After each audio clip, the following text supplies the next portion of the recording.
क्या कर रही बेशरम छोकरी।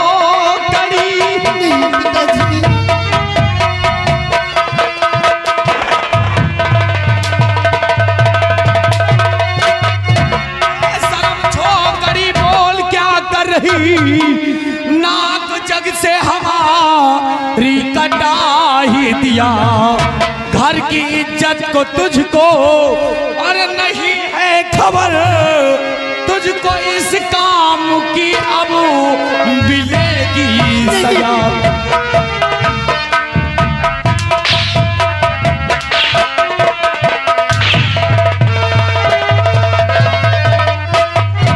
क्यों रे तू छोकरे बोल तू कौन है, क्यों रे तू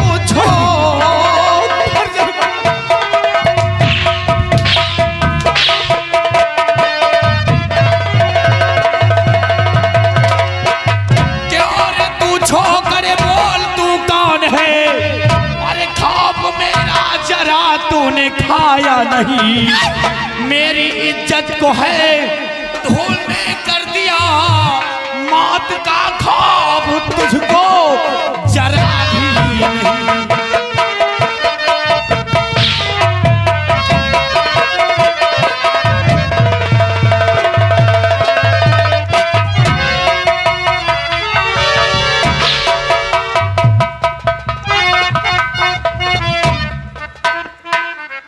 कौन है?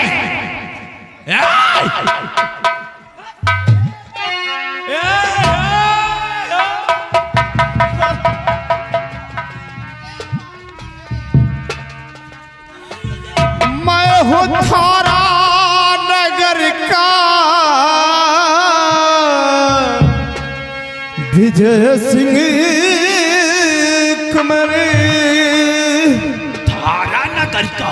हाँ, मैं थारा नगर का।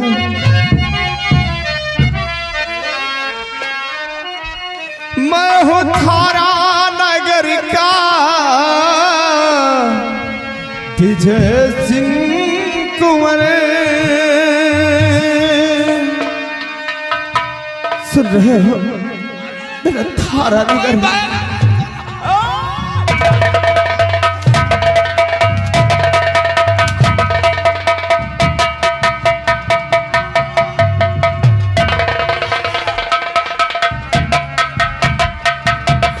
मैं हूँ थारा नगर का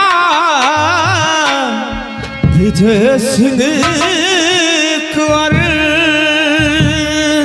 सच श्राप बाबा ने मेरे पिता को दिया।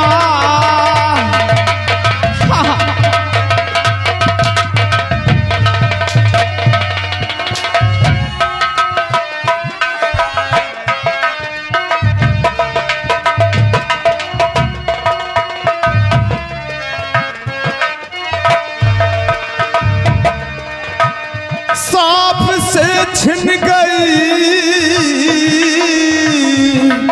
पिता की रोशनी। सांप से मेरे पिताजी की रोशनी छिन गई। सांप से छिन गई रोशनी हंसना। सच कहूँ काजल लेने को आया हूँ मैं। काजल चाहिए मुझे।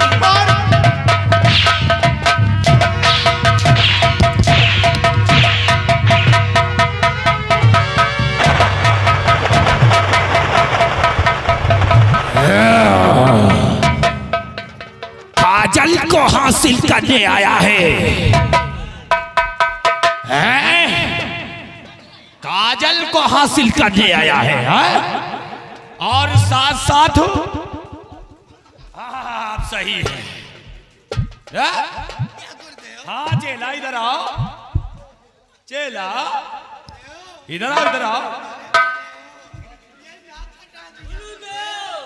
ये लड़का काजल को हासिल करने आया है और साथ साथ मेरी बेटी को प्यार मोहब्बत के जाल में फंसा। नहीं, ऐसा कुछ भी नहीं है। एक बाबा ने मेरे पिताजी को शराब दे दिया और शराब से मेरे पिताजी की आंखों की रोशनी छिन गई। मैं बस उसी काजल के लिए यहाँ तक आ गया हूँ। तू नहीं, तेरी मौत लेकर के आई है। ऐसा मत कहिए। इसकी सजा मिलेगी। नहीं, तुम दोनों को मिलेगी, बराबर मिलेगी।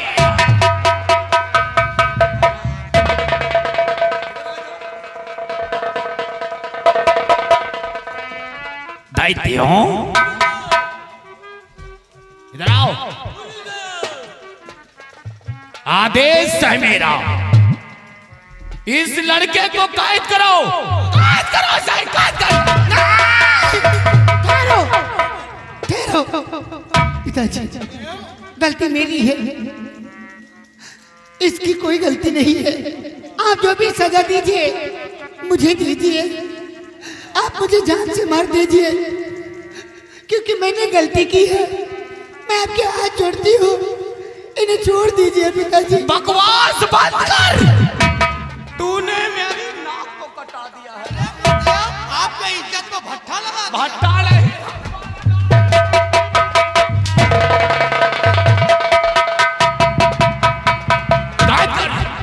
और हाँ, ले जाओ इस लड़के को। इस लड़के को ले जा करके इसे क्या कर रहा है? इस लड़के को ले जा करके जिंदान में बंद कर दो।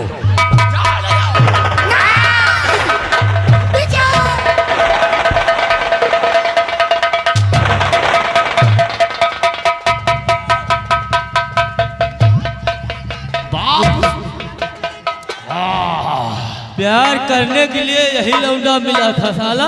का प्यार करे के मैंने कहा यही साल लौंडा मिला रहा, हम दोनों भाई मर गए रहे।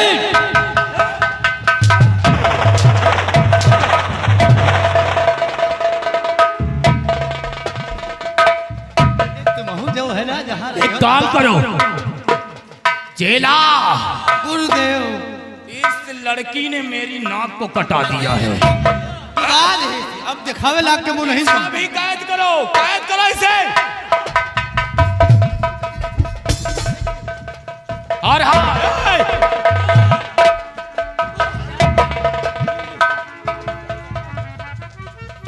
इसको ले जाकर के हमारे कमरे में बंद कर दो।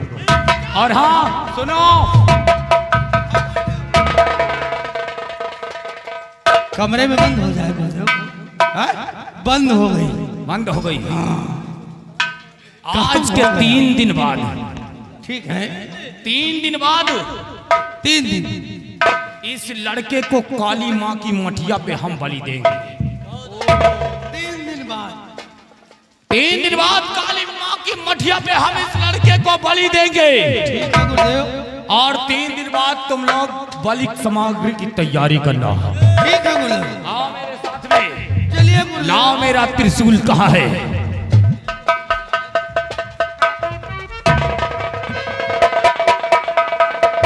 आओ, चलो जाएगा।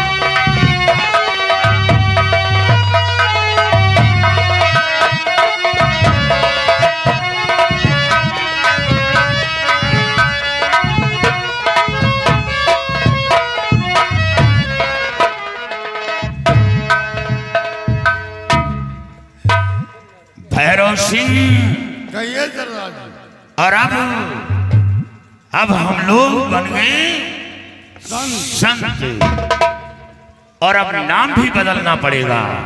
नाम भी बदलना पड़ेगा। हाँ, क्या नाम बदलेंगे? मेरा नाम होगा बाबा सुरंगी, बाबा भुजंगी। तुम्हारा नाम होगा चेला सुरंगी। सुरंगी। क्या नाम? यानी आपका नाम बाबा भुजंगी, हमारा नाम चेला सुरंगी। चेला सुरंगी।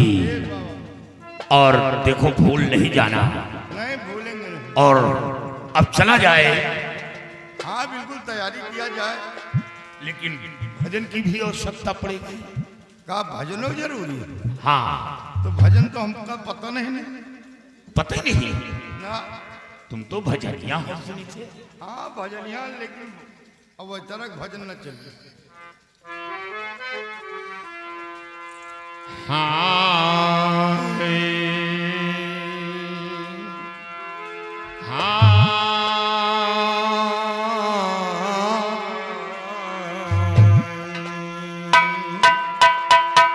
राम नाम की लूट है, लूट सके तो अंत समय पछताएगा जब प्राण जाएंगे छूट। हाँ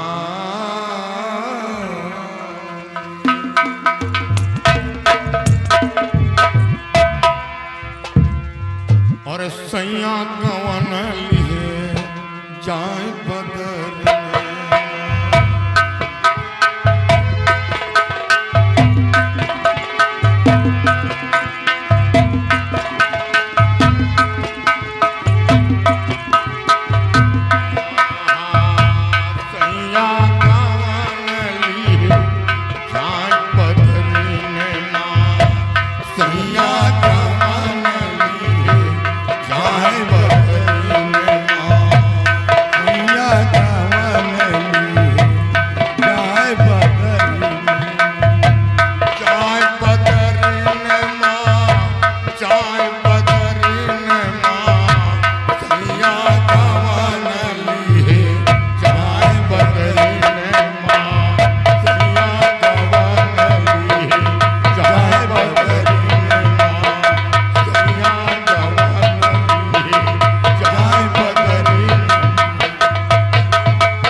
कट कट बसवा डुलिया पाना में, डुलिया पाना में भैया, डुलिया पाना में। कट कट बसवा डुलिया बना। सैया सुहावे कोरी चुनरी माँ, सैया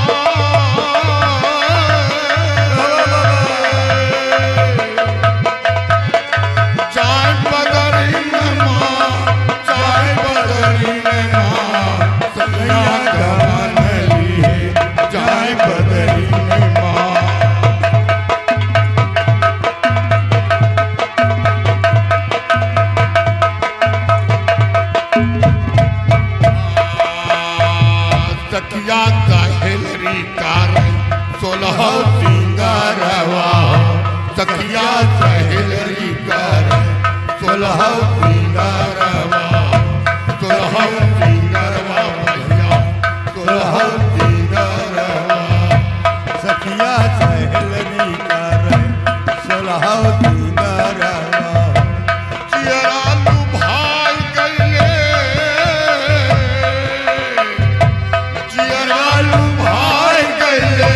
घूंघट की कुली माँ गवन ली जाए बदरी में माँ सैया गवन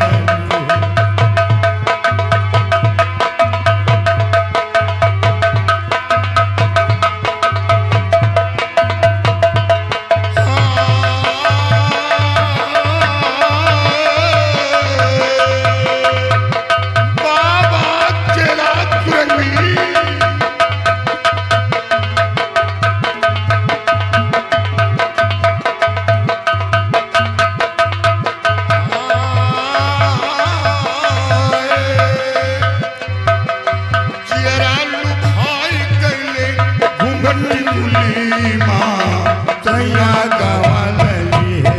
जाए बदरी में माँ सैया गवन ली जाए बदरी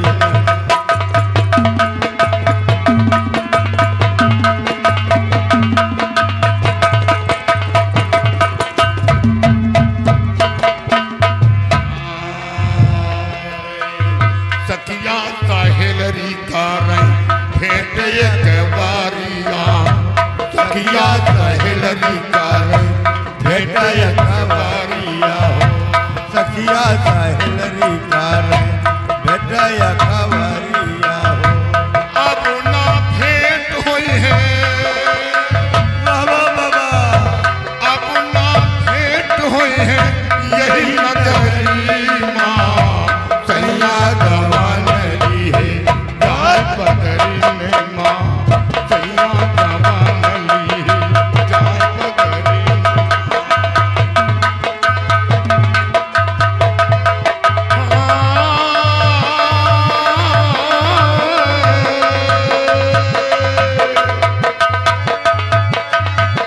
जाए बदरी में माँ जाए बदरी में माँ सैया गवन ली है जाए बदरी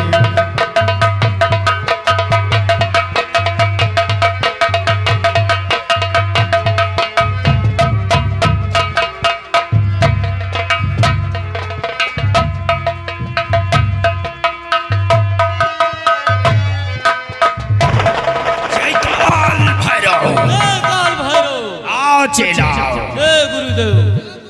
एक काम करो चेला, कौन सा काम? जहाँ पे हमने अपनी बेटी का पहरा लगाया था, जय हमारी बेटी बॉर्डर पे रक्षा करती थी। गुरुदेव। आज उसी बॉर्डर की रक्षा तुम दोनों को करना है। जाओ और जा करके बॉर्डर पर पहरा दो और बॉर्डर की रक्षा करो। जय श्याम गुरुदेव। जय काल भैरव। जय काल भैरव। जय काल भैरव की।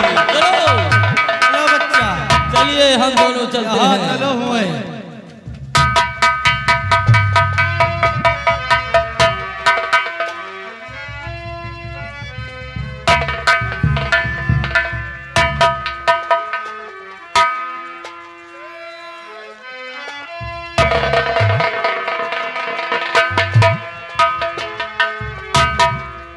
अलख निरंजन चेला श्रृंगी, हाँ बाबा भुजंगी आगे तो कुछ नजर नहीं आ रहा।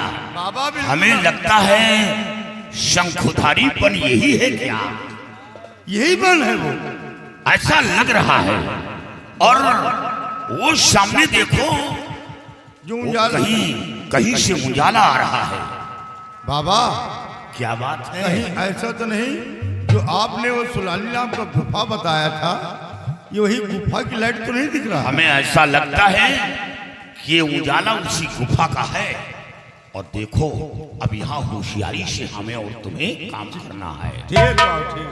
ओलोक निरंजन अलख निरंजन आए, हर जिंदगानी खराब की हो सोई सोई के जिंदगानी खराब की हो सोई सोई के जिंदगानी खराब की हो सोई सोई के जिंदगानी खराब की हो सोई सोई के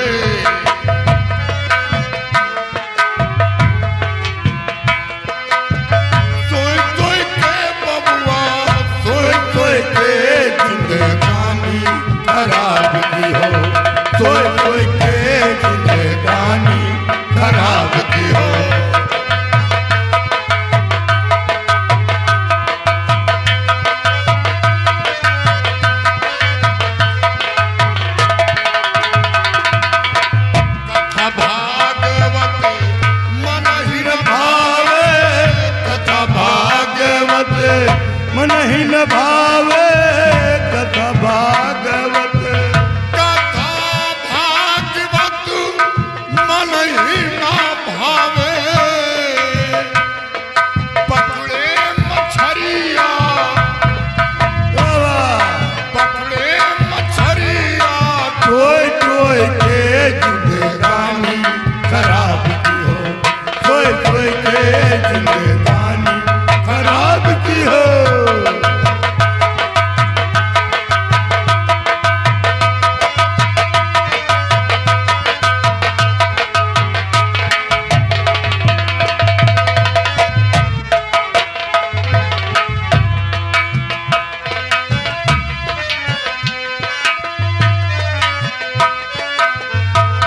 हम लोग आ गए हैं बॉर्डर पे पहरा देना हम दोनों का काम है। चलो तैनात कर देते रहो, कोई आने ना पाए। ठीक है।